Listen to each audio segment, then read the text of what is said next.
for this growing charity. The Church of England has reconfirmed and funded our role as environmental advisors. Our ability to support and influence the increasing interest in and concern for the condition, the conservation, and the historic interest of cemeteries and burial grounds across the UK is evident from the requests and the funding we receive and the projects we are partners in. This year, our involvement ranged from organising and promoting Love Your Burial Ground Week with Churches Count on Nature, to working on a new grant-funded project with partners on the digital mapping of our churchyards, a newly funded project working with volunteers in a cemetery in Shrewsbury, to working with a church in Wales, where we are part of planning a project to start in 2025 that will focus on turning their burial grounds from potential liabilities to community assets, rich in biodiversity. As you can see, each part of what we do enriches everything else. I want to thank our members for your support. Membership is an area we want to grow, so do please encourage others to join us as individuals, parishes, dioceses. And we'd also like to encourage members to log into the members area on our website. The more people who use it, the more vibrant it will be. And thank you to our volunteers, the God's Acre volunteers in cemeteries and burial grounds, and indeed to trustees, all adding richness to everything that takes place in this charity. And finally, I'd like to thank Harriet Carty and her team. It's been a strong and successful year for the charity. So, are we picking up any questions? Has anyone seen any questions yet from the chair's report? While Harriet is having a look, and by the way, I'm not doing this all on my own. I'm very ably supported by Anna, Prue, and Harriet. So we'll wait, and if questions come in later, we'll come back to them. But first of all, on the annual report, you've been sent the link to the annual report and hopefully had a chance to read it. It's absolutely packed with information and wonderful images, impressive statistics, like 20,000 new biological records created since 2022, 4,500 people receiving the e-newsletter, the autumn webinar series, and I've got something about a webinar right at the end of the whole meeting. And then, of course, the 3 new spotters guides. So it's packed with information. And also an annual report summary, which was sent with the Members Magazine, and a link to the full report in the email sent out to you as members. So if you haven't yet read the report, I really do advise you to, because it is, as I say, really very inspiring. And also new this year, we have a second annual report covering the biological recording, and Anna was going to add the link to that in the chat. So if there are any questions on the report, please type them into chat, and Harriet will have a look and pass them on if there are any there. None that you've seen so far? Any questions? Yes. Great. I need to put my glasses on to see that. No, that's just Anna saying that the link's there. Yep. No questions? No questions. Great. Well, in that case, I'm going to be moving to the Treasurer's report, and I'm going to ask questions of Tony as well. I'd like to introduce Tony Graham. He was our Treasurer last year, but as of this year, he's become a member of staff, which we are delighted by. Over to you, Tony.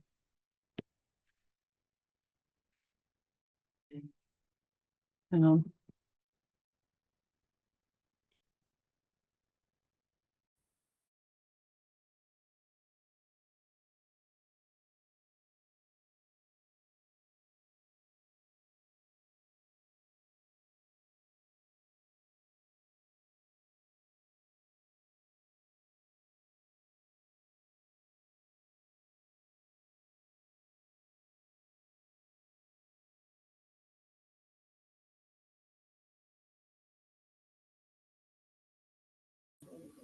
Right. Sorry about that, everyone. Slight technical hitch. Good evening. So here's my report for the financial year, May 23 to April 24. It was a year of transition for Caring for God's Acre. We had the completion of the delivery of 2 projects, beautiful burial grounds and opening the Ark. So grant money was down for the year. So overall, the account showed a deficit of £8,800, which, although not ideal, was not unexpected. Total income was down on the previous year. As I say, grant money was down by over £198,000, but this reduction was partly offset by a grant towards our core costs from the John Ellerman Foundation. One positive note in terms of income, there was a substantial increase in subscriptions from members, and that was up by nearly 50% to £12,837, which was a consequence of an increased annual fee alongside a growth in membership. Expenditure for the year was just under £175,000. That was a reduction on the previous financial year of £105,000. So that also highlights that it was a period of transition for the charity. With the changes going on, staff costs were down £57,500 to £132,000. The vast majority of that goes towards direct charitable expenditure, and the remainder, which is the 16%, is on management and administration. This is the same proportion as it has been in previous years. There were some costs incurred for the new project, our digital ancestors, which we'll hear about later, no doubt. These were accrued at the end of the financial year and weren't claimed back from the lottery until September of this year. Over the course of the year, enough unrestricted income was received to cover our core costs, which was good news. During the year, Sarah Ellison, our previous treasurer, stepped down, and I want to take the opportunity to thank her for all her diligent oversight of the charity's finances in recent years. I'd also like to thank Prue for all her work on the accounts. We've moved to a new bookkeeping system, which has caused some headaches, but I think the transition overall has been very smooth, and we're benefiting from the new reporting process. I'm reporting, the Treasurer's report is in my capacity as Treasurer up until the end of the financial year. Things are rather complicated because I'm now on as a member of staff, so we will be looking for a new Treasurer in the coming months. And so overall, we're doing very well, given the current challenging economic environment. Our finances still remain in a healthy state. We're starting our digital ancestors, and which will run for the next 4 years. And we also got 1 or 2 other exciting projects in the pipeline.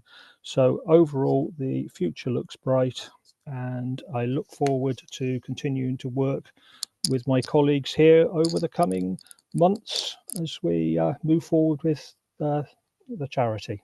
Thank you.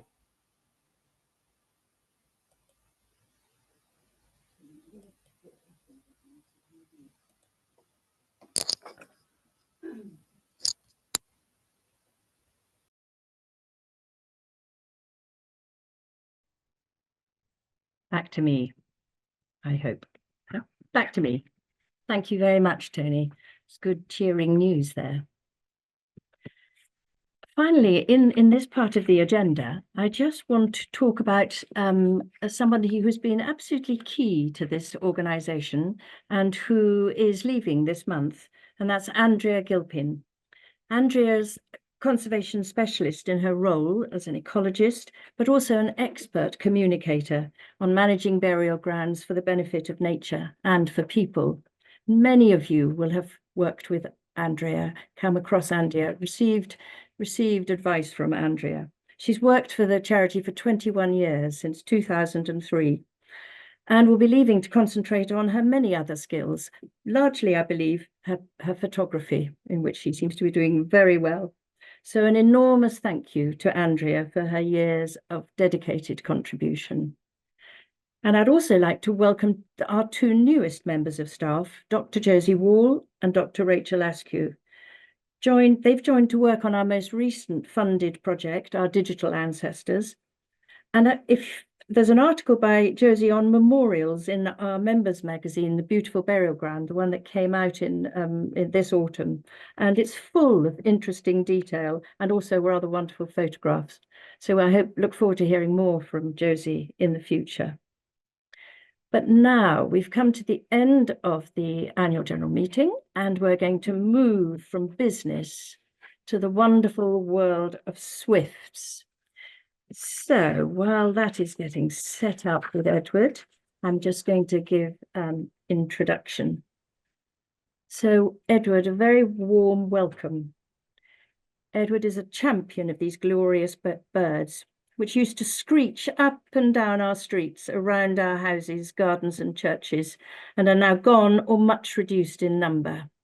They're still just there in my garden, no longer in my house, sadly. Edward's passion for swifts started when he was 6, and they flew above his home in Southampton. In 2003, becoming aware that they were in decline in the area he lived in, he tried to find out why, and pioneered an approach to preserving them. He started the organisation Swift Conservation, which I love the trajectory of this organisation. It began as an online advice service in London. Then with RSPB encouragement, it became national. And then with appeals for help from Europe, it now covers Europe too. That sets quite a bar for caring for God's acre. Edward's career has been spent in property and project management, and for 12 years he was managing the property and facilities of the Tate Gallery, which gave him the expertise to hold practical discussions with builders, architects, and local government officials to try to ensure that the needs of Swifts were taken into account in buildings old and new. So we're so fortunate that Edward will be sharing this love, knowledge, and advice with us this evening. Please post any questions you may have for Edward in the chat, and we will pick them up. Welcome, Edward. Oh, thank you very much indeed. Can you hear me all right? Yes? Thumbs up if you can hear me. Good, good. I'm now going to try and share my screen for the beginning of my talk. And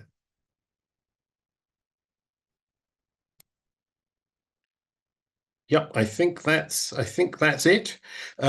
Right, the talk is called Saving and Supporting Your Church's Swifts. And I hope you're going to find it interesting. I hope you're going to find something new and above all, something useful in it that you can apply to your church, your burial ground, you know, the church's properties in your area, and also any new buildings going up, because this is very relevant. We have to keep swifts nesting, and that means keeping them nesting in the situations where buildings are being renewed, demolished, rebuilt. And that applies as much to the church as it does to everyone else. Can I get this to change? Yeah. Now, successful screen change there. I think swifts are the most spectacular birds that you can have above your head, around you, and above all, in your home, sheltering, nesting in your home. And they are such stupendous creatures. They are so fast, so acrobatic, so exciting, so life-enhancing. They just show what the capabilities are of these incredible creatures that share our planet with us. Never forget, birds are descendants of the dinosaurs. They are our past, our prehistory, right there with us. Now, it wasn't until we got these incredible digital cameras that we could see what swifts can do. Before, swift activity was a blur. But if you look here, you will see swifts drinking, and look at the accuracy and the speed. Now, swifts don't land. Their legs are too far back and their legs are too short and they haven't got a thumb. They have got 4 fingers that go forward so they can cling to things, but they can't grip, which means they can't land. If they're on the ground, they're in trouble, which means they do everything in the air. They feed in the air, they drink from the air, and they mate in the air. And here are some pictures. Drinking, first of all, they come in and they skim the water, and they do it so fast, it's like that. You can't focus on it. Birds can, we can't. Our eyes aren't good enough, but just like that. And they carve a few drops of water out of the surface of the pool and drink it, and they come back and do it a few times. And if you are sitting by a river in summer and it's a hot day and the swifts are tired and thirsty, they'll come in and do that right opposite, and you get a good chance of seeing it. And this is what it looks like from the front. Look at that beak. Look at it. It's just going to skim the water. What accuracy, what grace. Never forget, swifts are our fastest bird in level flight. 70 miles an hour is a good average for what they can do. They can go faster, often they're slower, but then they're zooming around at 70 miles an hour. And look at what they can do in the sky, not just shoot around, but eat. This is a flying insect. Swifts eat flying insects. By some counts, they can catch up to 20,000 insects a day. And think how long it takes you to swat a blue bottle in your kitchen. Swifts can zoom around the sky, outmaneuvering, outpacing creatures like hoverflies. I mean, try and catch a hoverfly, it goes zoom, zoom, zoom, zoom, zoom all over the place. Swifts, catch them, eat them, take them back to their chicks, feed them to their chicks. It's that capable a bird. And here finally, well, not quite finally, here are swifts mating in the sky. Now, I think swifts are the only warm-blooded creatures that actually mate while flying. Don't think bats do, other birds don't. So imagine the skill, the accuracy, the general perfection of their behavior in the air that enables them to do that. And here we have a photograph showing that swift's foot, the 4 fingers pointing forwards and no thumb, just 4 fingers. And there they are. There's a swift bursting out of a nest box. They're coming in and out very fast to avoid predators like falcons grabbing them. Birds that will lie in wait like sparrowhawks. So they move in and out very fast. And then in this case, this swift is just shooting out of its nest box and you can see its foot. Now, this is a stunningly successful design we're looking at. Here we have a creature called the Basilosaurus, which lived in the hot, warm, tropical seas that are now northern Europe, but which then extended from what is now Glasgow to what is now the Rhineland. This warm tropical sea with incredible creatures in it, like this Basilosaurus, a whale that is now extinct, and also where they found in the 1990s, late 1990s, they found this fossil swift. And this fossil swift, the Senckenberg swift, because it was named after the institute where it's stored in Frankfurt. This swift is, as you can see, in fantastic condition. You can see every feather. It's a bit messed about, but good Lord, it's 50 million years old. And this swift is virtually identical in shape and exterior appearance to the modern North American chimney swift. So this is a design that is wonderful. This is a design that has worked for 50 million years. Whereas the Basilosaurus here, an early whale, a mammal, but a bird, early whale, has not survived. It became extinct. And loads of other creatures in that hot tropical sea, they became extinct too. Not many pushed through to us now, but the swift did. Now, oh dearie me, something's gone funny here. We don't want that at all. Next slide. Oh dear. What has happened to my Basilosaurus? Dearie me. I'm going to have to stop the share and try and get, let me see. What can I do? Right.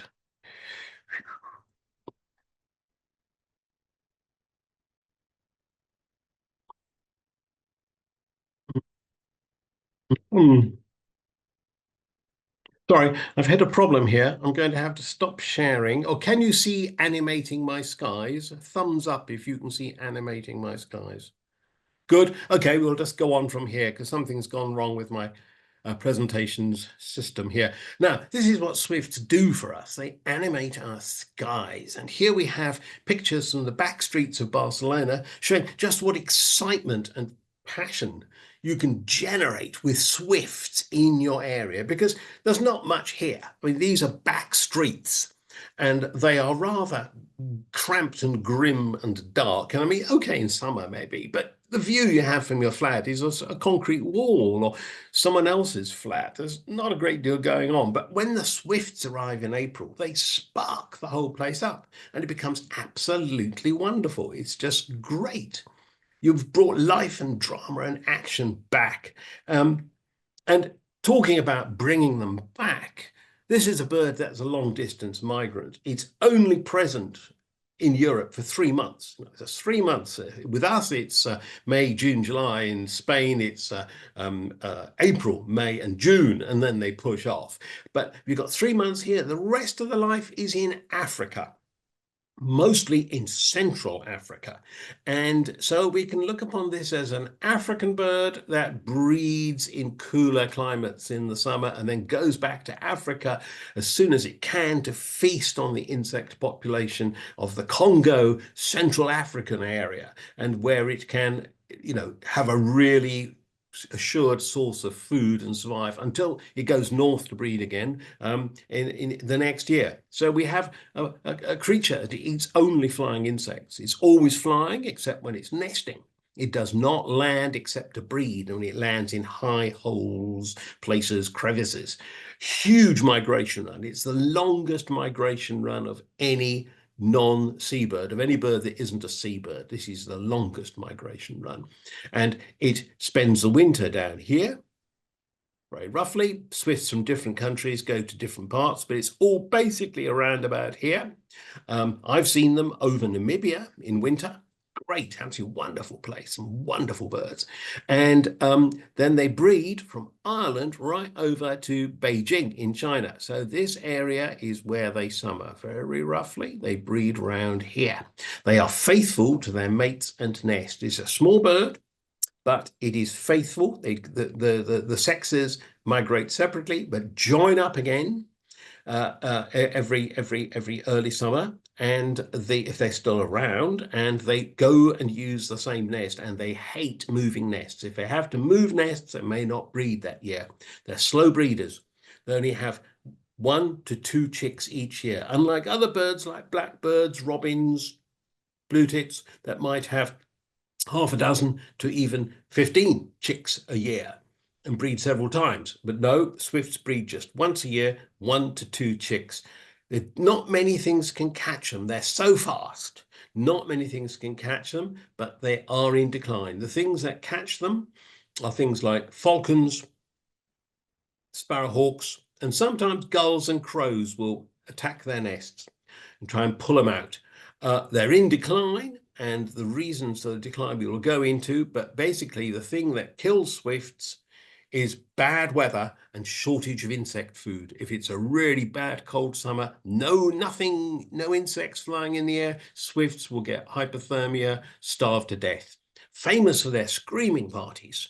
They are a social bird. We have very few social birds. So the problem we have there is that social birds need society to survive. They need other birds around them to survive. They need a colony, which means that they have to have lots of nest places. But the good side of it is that they respond to other swifts' calls, so we can use swift calls to attract them to new nest places. Here is a photograph of the Congo, the Yagambi River in the Congo, where just the sort of place where swifts would be flying over in our winter, feasting on the insects pouring out of this wonderful, rich countryside.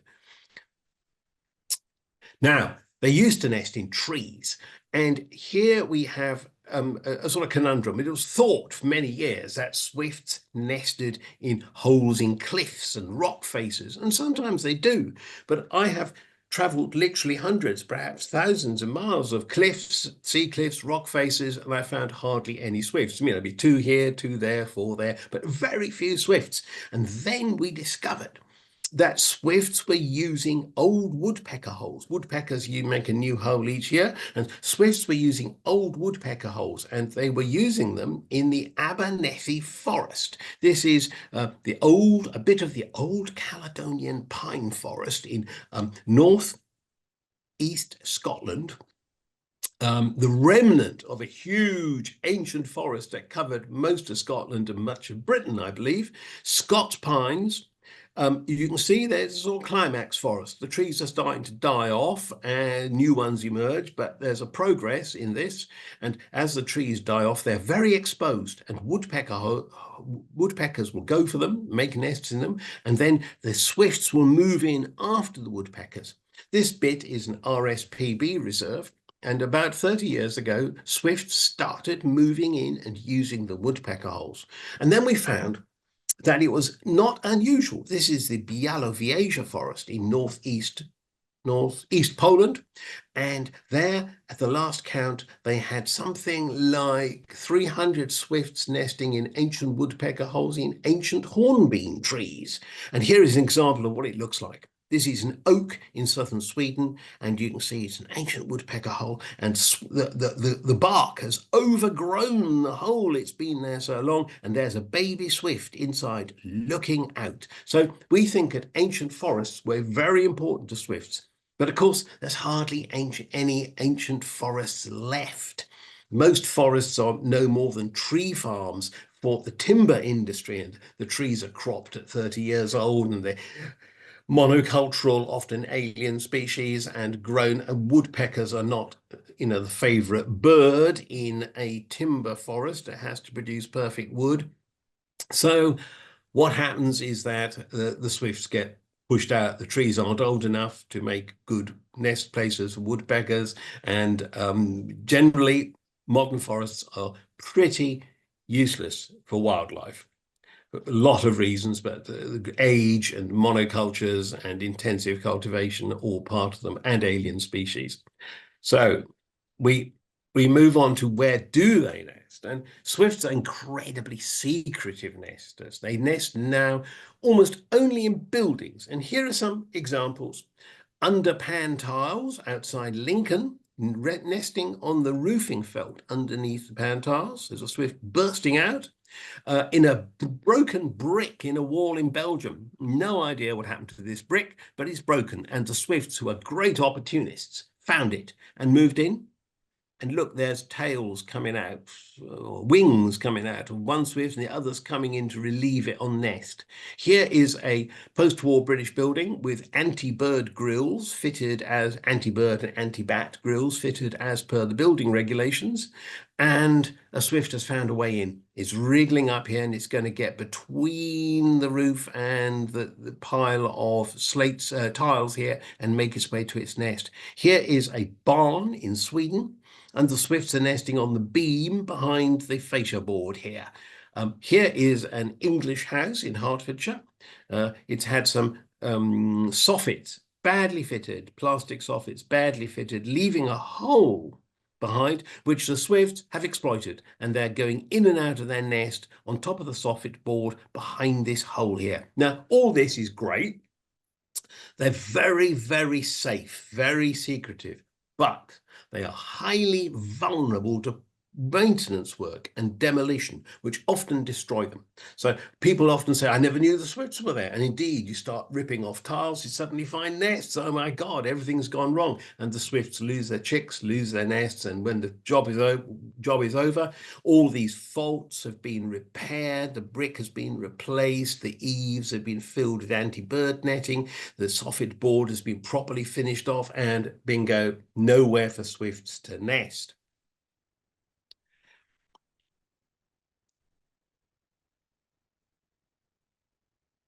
So what do swift nests look like? Well, you're not going to see a swift nest unless you've got swifts under observation on closed circuit TV or something like that. So I thought I'd show you what swift nests look like, and they can be ephemeral like this, next to nothing. They're made from airborne material. Well, swifts don't land, so they can't pick up leaves or nesting material or mud. They can only work on what is actually in the air. So on windy days, you see them flying around, grabbing bits of dried grass and leaves and birds' feathers, bringing it back and sticking it all together with saliva to make a little nest like that. That's an egg, and that's a day-old chick.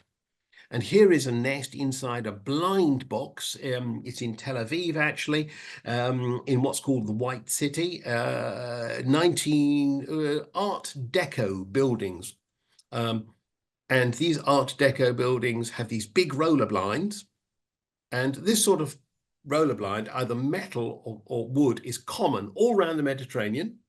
And swifts love them. So in Seville, Toulon, Rome, and above all, Tirana in Albania, where I've seen thousands of swifts nesting inside rollerblade boxes. So opportunistic, they will use what they can find.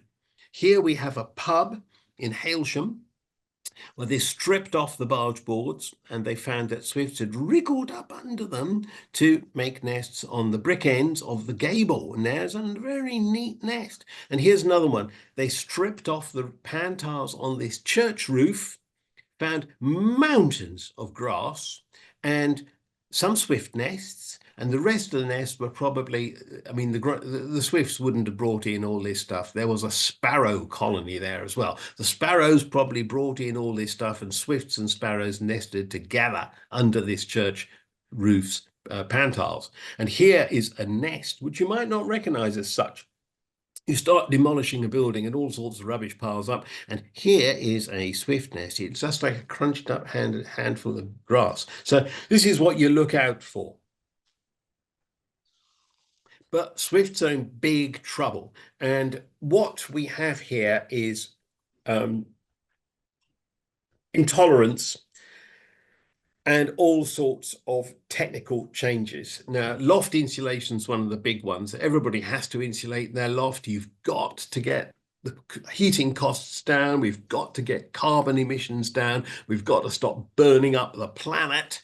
And loft insulation is one of the best ways of doing it, but often it's badly or insensitively installed, and it stops swifts getting in. It stops bats getting in. There's ways around it. There's many ways around it. You can get special boxes that you can fit and which do not impinge on the insulation, or you can get the insulation fitted in such a way that the bats can still get inside without affecting the insulation values. You need expert advice, but it can be done. Often amateurs using loft insulation cause more problems, not just for the birds, but also for the integrity of the loft by increasing humidity until the loft rots, by blocking airflow. So loft insulation is something that you've got to get properly done, and you've got to look after the birds and the bats while you do it. Intolerance. People often don't seem to be able to tolerate a few birds living in their loft or a few bats living in their loft. They find the idea troubling and worrying.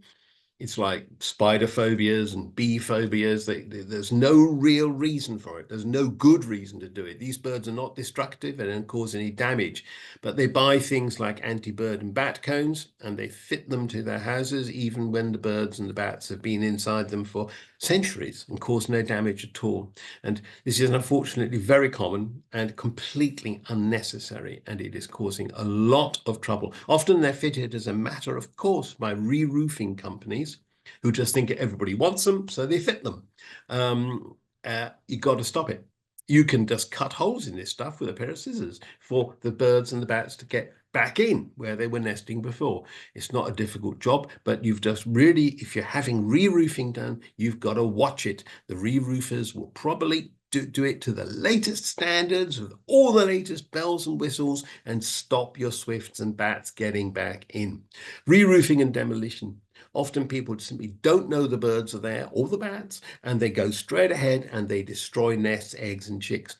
We've come across many projects, maybe most projects, where the ecological consultants have surveyed in winter, thereby missing all migrant birds. because the migrant birds are only there in the summer.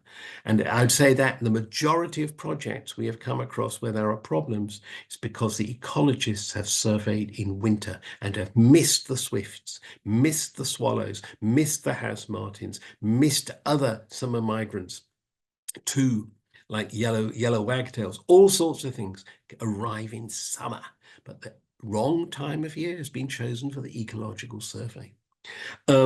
Modern architecture, modern buildings are sealed. They're sealed against anything going in or out. Eco homes are completely sealed. They have, the air is drawn in through a ventilation system and pushed out again through a ventilation system. Nothing can get in there except humans and germs. So you've got big problems with modern architecture, which is completely hostile to wildlife. Nothing can nest in it, or usually nothing can nest on it. And inadequate legal protection. Swifts are protected only when their nests are in use. The birds are protected when they're here, and their nests are protected only when in use. But those nests are vital to their survival.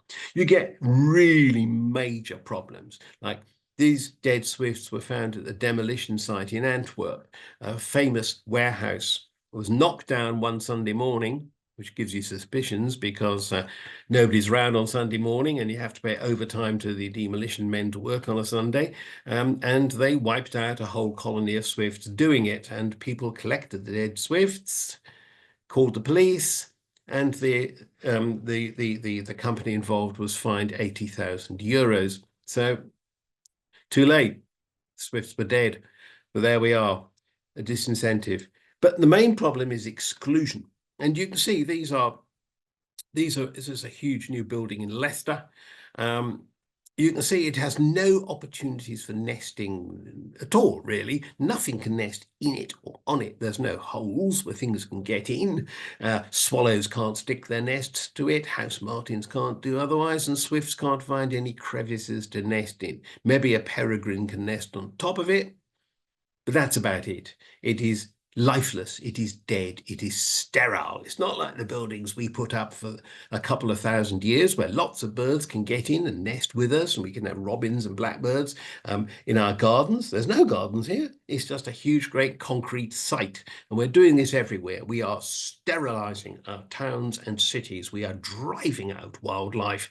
Everywhere humans go, we wipe out the wildlife. I mean, the fauna of Britain before humans arrived is unrecognizable and not even understood. We had mammoths, we had little rhinoceroses, we had all lions, we had all sorts of things gone. And then we wipe out the wolf and the beaver and anything else that gets in our way. It all just goes, and we build in such a way that we sterilize the land. Here's the figures. This is a survey done in British Birds magazine. 10% of pre-1919 houses can provide nest space. Okay, they had holes, ventilation spaces, that sort of thing. It drops after the First World War, but not by much. And then after the Second World War, with changes in the building regulations specifically placed to keep out birds and bats, gets really low. And my guess is that nothing built post-2000 can provide nesting space. There's another problem as well, which is insecticides and insect declines. And we have a pretty terrifying situation here, which is that recent insect declines in the UK are estimated as 60% over 25 years. I think the figure for Germany is 80%. This is stunning. And how does it happen? How do we lose insects so fast? Right. This is a field of oilseed rape. This is the list of chemicals that a single farmer in East Sussex put on one field of oilseed rape. He applied 22 applications of chemicals to this field, 22 applications: insecticide, fungicide, herbicide, fungicide, molluscicide, herbicide, fungicide, slug pellets, fungicide, fertilizer, fungicide, slug pellets, fertilizer, fungicide, insecticide, fungicide, insecticide, insecticide, insecticide. Well, they all do what they say on the tin. They kill things. And 22 applications of killing chemicals is just going to wipe out all life in that field. So what is in the field will be things that eat the crop. There'll be things like pigeons and rodents that actually eat the oilseed rape. Nothing else will have survived. And a lot of insects and mollusks will have been killed. And so birds like gulls and crows will come in to feed on the corpses of the victims of the chemicals. And so in this way, you just start sterilizing the countryside. So we have to look at the possibilities. Our wildlife is actually heading for extinction. And we know that since we joined the common market in the 1970s, half of Britain's wildlife has vanished. This is what's happened to swifts. We've lost 62% in Britain. Since 1995, we've lost 58% in Scotland, 74% in Wales, where annual decrease of about 5% and calculated 1.37 million UK swifts lost since 1995. And they're red listed now, which is pretty grim stuff. Now, why should we help wildlife? A lot of people think that we're sort of tree-hugging sentimentalists that just want to have cuddly creatures around us and stuffed toys on our beds at night and things like that. And they dismiss us as being really, tree huggers and emby-pembys, just silly people who don't realize the hard rules of the world and how you've got to be tough to survive. Well, it's the other way around. They don't realize that to survive, our civilization depends utterly on the plants, animals, and microorganisms of Earth that supply it with essential ecosystem services, ranging from crop pollination and protection to supplying food from the sea and maintaining a livable climate. This is what Professor Paul Ehrlich of Stanford University says, and he couldn't be more right. And this is why built-up areas really matter for wildlife, because the University of Sheffield, who does surveys, shows that urban areas in the UK have more species than the countryside. And if you see what's happening to the countryside, it's getting sprayed so much, what George Monbiot of The Guardian calls the chemical desert, which he refers to East Anglia, actually. Our urban areas have become nature reserves, often for very small creatures, invertebrates, but loads of things that can't survive much in the countryside anymore can survive rather well in towns and cities because we don't spray them so much. There's more opportunity for wildlife in towns now, paradoxically, than in the countryside. So what we have to try and do now is safeguard your church's swifts. And here's a very crude diagram I did, but it shows where will the swifts be nesting in your church? And the answer is probably in gaps under the eaves, like here, and in small holes and cracks in the walls, like here in the city of Avila in Spain, where they have a big swift population living in gaps and cracks in the city walls. It's one of the few completely walled cities left in Europe. And they had a huge population of swifts in the walls, in the ancient stones. And when they renovated them, they kept the swift holes. They marked every swift hole and they didn't fill it with cement, thereby saving their population. So don't block their access. Let them live in peace. They have nowhere else to go, as all new buildings, many old ones, are now sealed and insulated when re-roofed or re-roofed. So live with your swift, safeguard what you've got. And clean. Don't worry about filth. Don't worry about people saying, oh, birds, how dirty. No. This is far better than nappies and children. Clean. The UK's cleanest birds with self-cleaning nests. Nests are pretty minimal, as you can see, like this one here. Just a few bits of airborne feathers and straw brought in. And the adults eat the chicks' droppings. We don't know why. And the nest and debris are eaten up by tiny insects like larder beetles during autumn harmlessly. So things like clothes moths and larder beetles will just eat away that nest in the autumn. And next year, there'll just be a few fragments left. So don't worry, they're clean birds. And swifts can help you as public relations stars because they're so spectacular, they're so attractive and so dramatic. And also because they are an apex insectivore. They come at the top of a pyramid of creatures. We come above them, of course, because we eat birds. But down below, you've got these insectivores that eat huge numbers of insects, and the insects eat other things and like plants and eat nectar. And then it all comes down to the soil. Now we have to come to the soil and rain and warmth that generate all this life. So if you've got swifts above you, you've got a pyramid under that is still there, that is supporting life. If your swifts start to go away or vanish, then look at your pyramid. What else is failing? What else is not doing well and not supporting life? Right, next slide. Adding swift nest places to your church. It's really quite easy. Here's the Church of the Sacred Heart in Reading. A very nice multimillionaire property developer funded this whole job, which didn't cost that much, actually. We had special nest boxes made in a long-lasting recycled plastic material, and the people renovating the church put them up beautifully inside the bell tower. Here you can see the view from the outside. There's a box, there's the entrance. Took out the grills just behind where the boxes were, and the birds can get easy access. So we did it all while the church was being renovated and the scaffolding was up, so we didn't have to pay for any of that. We just paid for the boxes, and the people working on the church put them in for free. So a really good job there. And here is St Mary the Virgin in St Neots. This was my mother's church, and we put together a project with wonderful people at Action for Swifts out in Cambridge who did this whole job here. And they negotiated with the church wardens and the vicar and the congregation and the bell people. The bell people were a bit worried about losing some of their sound and getting birds flapping around the bell loft, but we could assure them that none of that would happen. Boxes are self-contained. Swifts can't get inside the bell tower. Here we have Bill Murrells, part of the team, just passed away the other month, I'm afraid. Wonderful man, still climbing roofs on ladders in his 80s to fit swift boxes. Wonderful man. And great fun too. And here's the sound equipment, which I'll show you later, to call the swifts in. A stunningly successful project. They put in 60 nest places, 47 were in use last time I heard. So absolutely marvelous. And this is one in Amsterdam that I bumped into on a visit to the Rijksmuseum.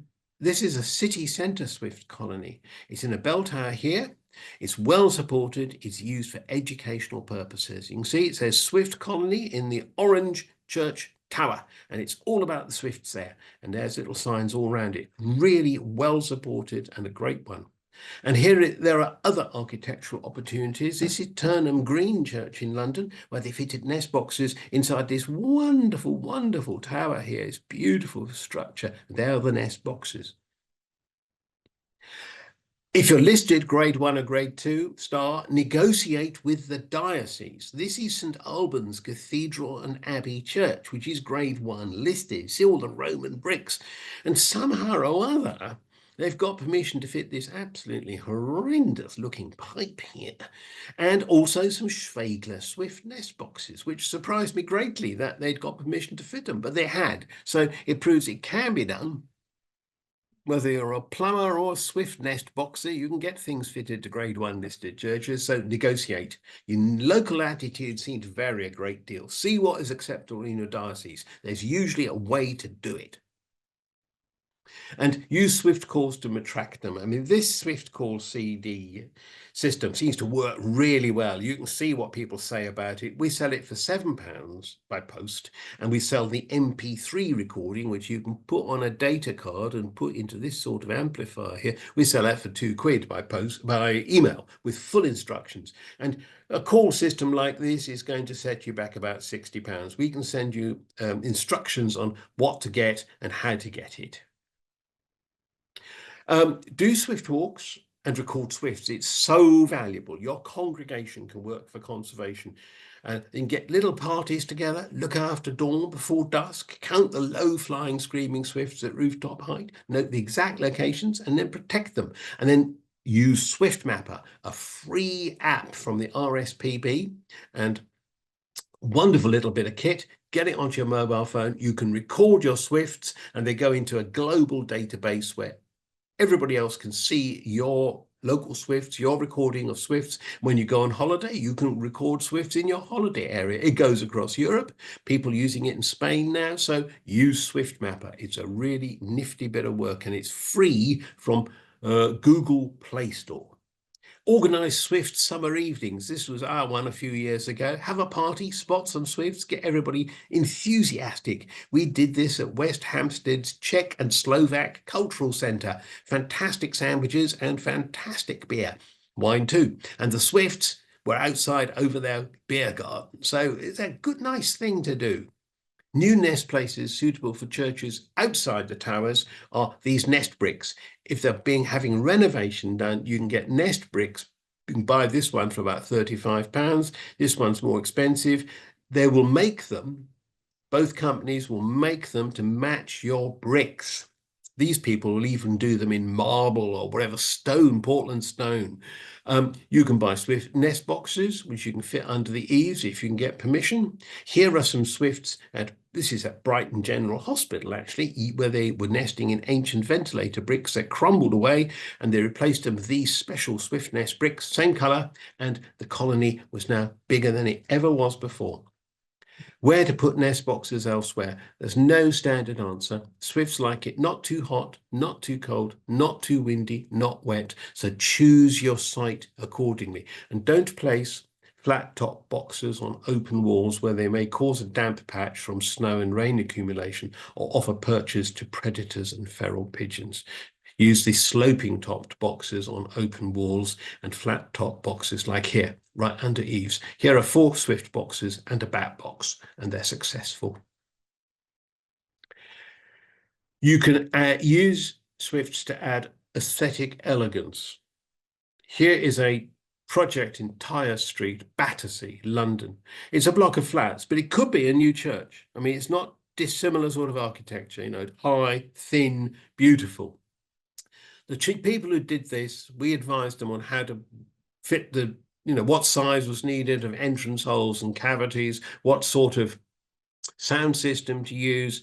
And they did all this carving these beautiful Swifts into the fascia bricks, these white bricks. And instead of, I've had an architect say to me, you can put them anywhere you like as long as they can't be seen from the street. Well, in this case, it's the other way around. In this case, they wanted them visible. They wanted to make a biodiversity conservation statement. They wanted to make their building beautiful with Swifts, make them a unique selling point, and they did. Essential support. Remember, Swifts don't live alone. Like us, they've got to have food and drink. Somewhere to live, food and drink. And the food and drink are generated by plants.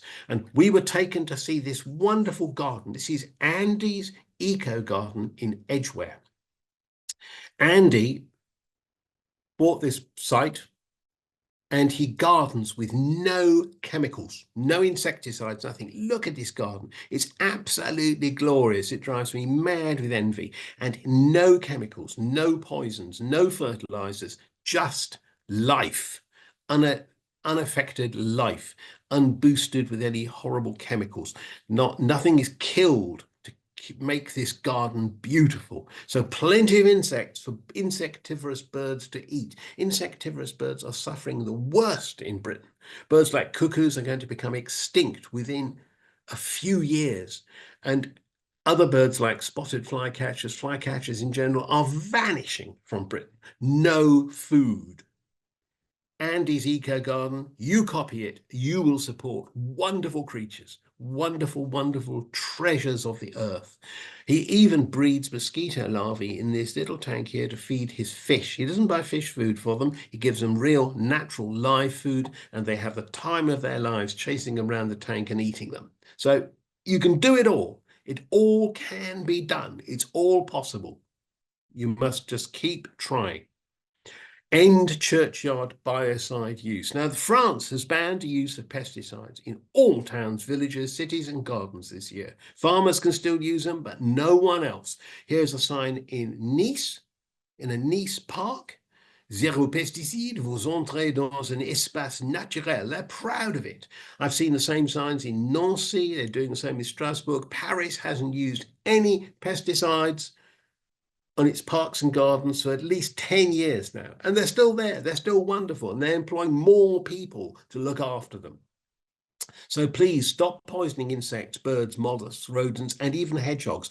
These anti-rat bait boxes, unfortunately, anything that can get in the hole and likes to eat some of the grain inside will get in. And that means birds, mollusks, hedgehogs, rodents, voles, anything you can get in there will eat it, and then they will die slowly outside and spread the poison as other animals like badgers, foxes, dogs, cats eat buzzards, owls, eat the dying rodents and other creatures that come out of those boxes, because the poison use is incredibly slow. It's an anticoagulant like warfarin, and it kills them from internal bleeding very slowly, very painfully, and other things will eat them and spread the poisons and spread the death around. And people who hire companies to put these in just don't realize what they're doing.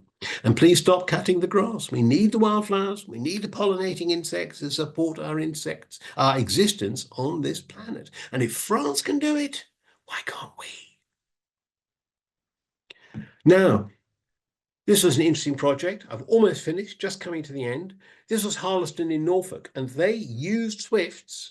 We were advising them, but we didn't invent all this stuff, I can tell you. They were using swifts to revive their town. They didn't want their town to become just a line of charity shops and old shops converted to second homes. They wanted to, and people blasting through in their 4x4s to the out-of-town shopping centre. They wanted to keep it alive, vibrant, cheerful.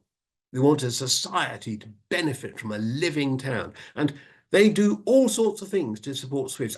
They do lots of other things too, but they make swifts into one of the ways to support the town.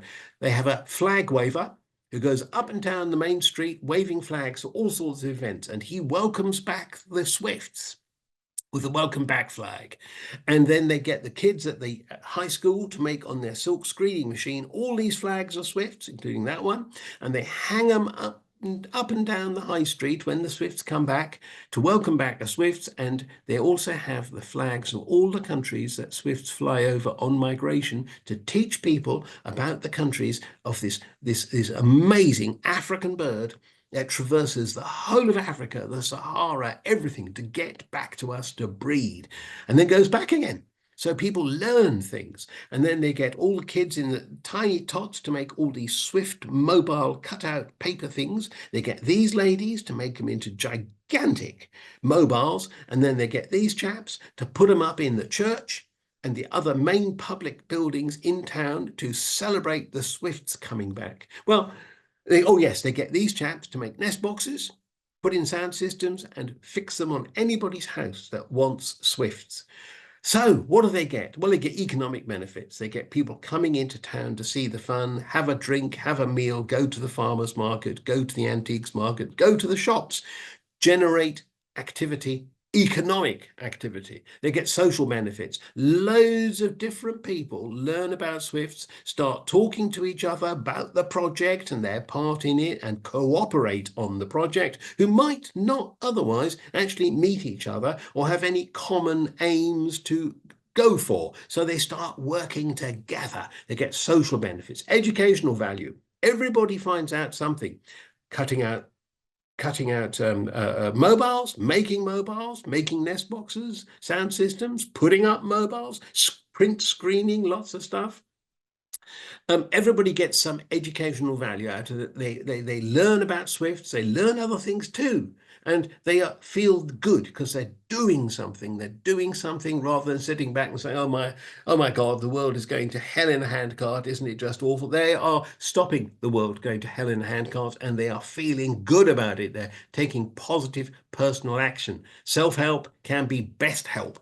Biodiversity indicator.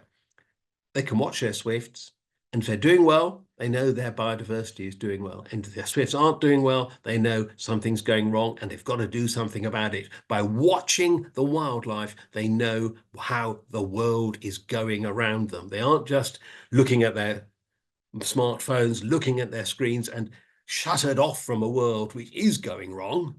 They can actually sniff the wind and see what's going wrong and then take action. Unique selling point. Harleston, Swift Town. We've got Aldeburgh, Swift Town as well. Aldeburgh now has a Swift nest box trail with a leaflet for tourists to go around the town and see all the nest boxes and see the swifts when they want something else to do apart from bathing or having fish and chips.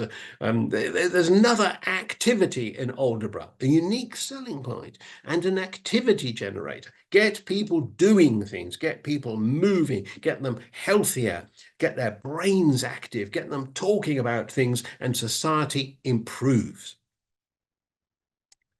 Please support biodiversity and help swifts. Contact CFGA online right after this talk for ideas, for advice, talk about it, and for general advice, information, designs and supplies. Please see swiftconservation.org, our website. We supply free advice, free help. We sell for minimal sums the Swift recordings. We've helped thousands of projects all over the UK and Europe. We've done about 400 talks now, I think. So I hope you found this useful. I hope you found it interesting, and I hope you found it a little bit inspiring. Thank you very much, and I'm terribly sorry for the technical hitch. I hope this has been good enough for you. Sorry about that. Oh, thank you, Edward, very much for this vivid, passionate plea for swifts. Marvelous. We could see with the way your slides did turn out, it was absolutely fine. This idea of our prehistory right there with us is just an extraordinary image. We've had some marvelous sharing of guides and of links. Thank you, Andrea and others, in the chat. And we've also got some questions for you. So the first one, a question from Michael Innes. Which other northern countries see swifts nesting in the summer? Oh, right. Well, swifts nest right up into the Arctic. I have seen swifts at nesting in the Bishop's Palace in Tromsø in Norway. They also nest under a church roof in Bergen. I've been to that site as well, where they are nesting under huge sort of metre square thick stone slabs that are rather roughly fitted onto this gorgeous 16th century church, and they're nesting in the gaps under them. So swifts go right up into the Arctic, and the reason is the Arctic is absolutely chock-a-block of insects in summer. In fact, northern Norway is so full of insects, biting insects, that the reindeer herders, in Lapland, they have to drive their reindeer in huge numbers to the offshore islands up in the Norwegian Arctic. They're actually, it's amazing. They're taken out by tank landing craft by the Norwegian army. Because they're rather thin and weak after winter, and they're popped onto these islands where there are very few mosquitoes because the water is salty.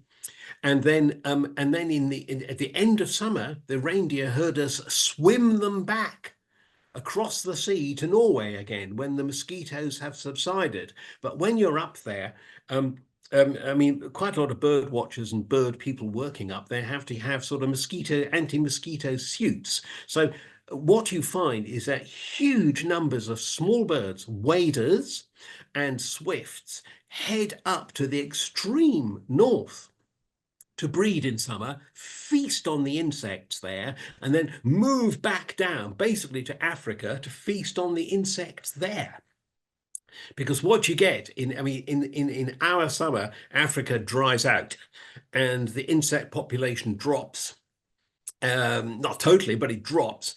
And then in our winter, Africa gets the rains, and every single bird that can't survive in the north because of the snow and the ice and no insects and no access to food, everything from tiny birds like warblers to eagles moves down into Africa and is feasting in sub-Saharan Africa, right down to South Africa. They're feasting on the insect population there. And I have actually seen it.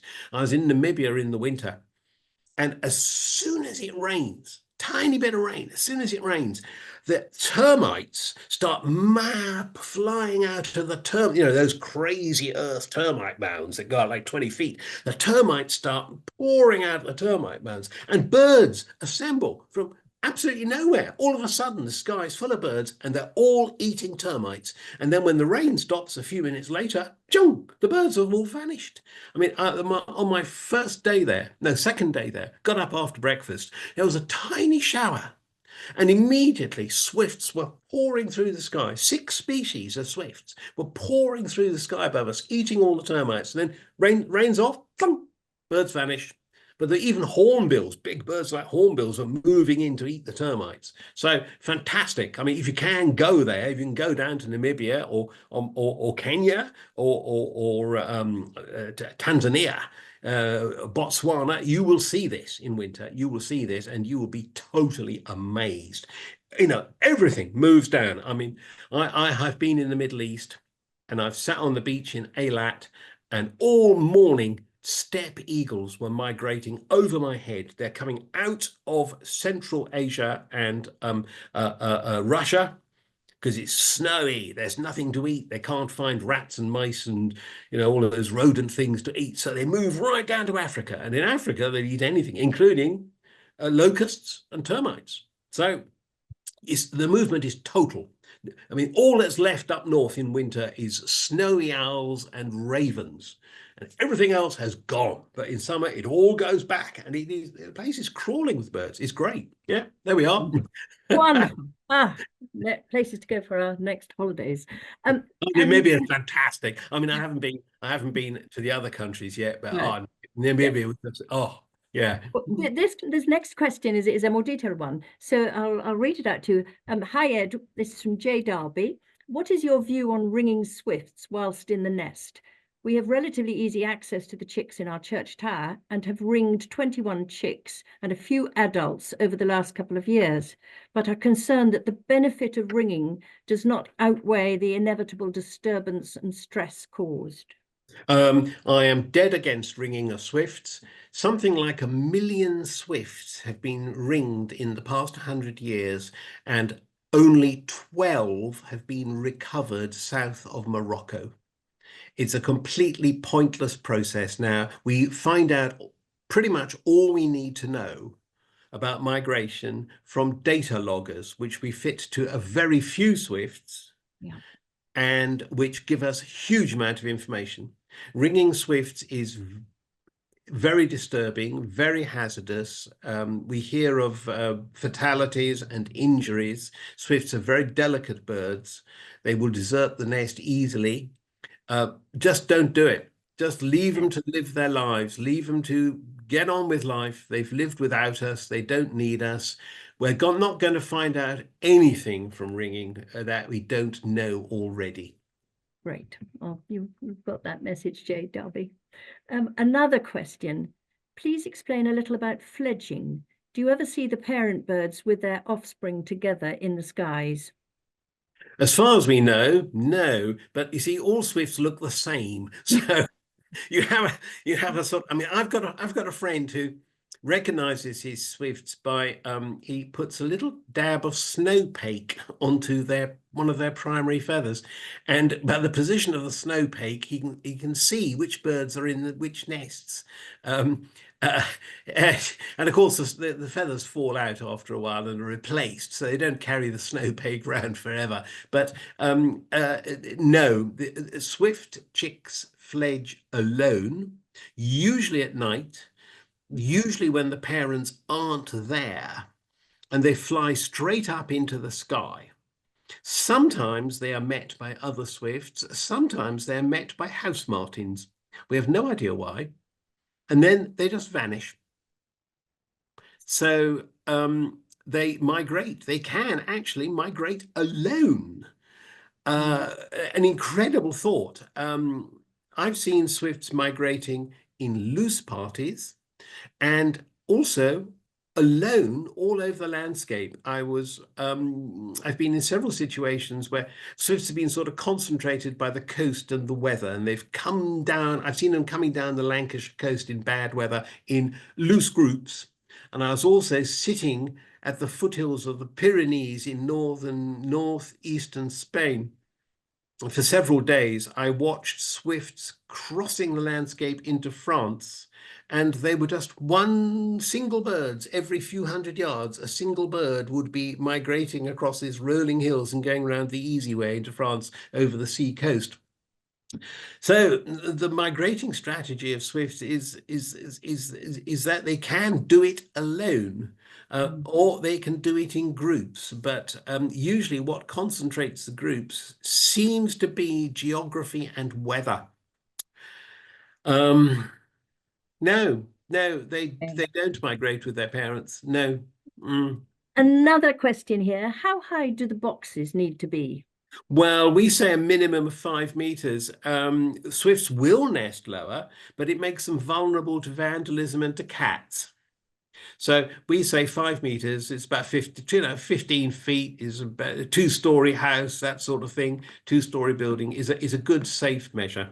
Great, thank you. And a follow-up. And higher, you can go up a good deal higher. I mean, you find swifts nesting in buildings that are a good deal higher, especially say on the continent, where say in Italy and around the Mediterranean, where you have say 4 or 5-story buildings traditionally tiled with Roman roof tiles, which give lots of space for swifts, and they'll be under those roof tiles 4 or 5 stories up. So it depends. They're opportunistic. They will find these places. Great.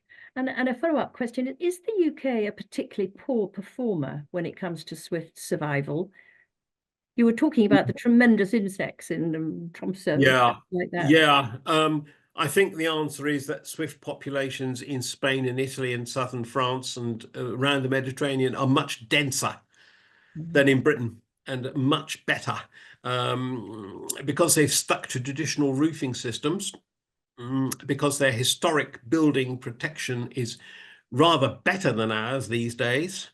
They're not so keen on ripping down city centres. I mean, you know, the old jibe that what the Luftwaffe didn't destroy in Britain, local councils did.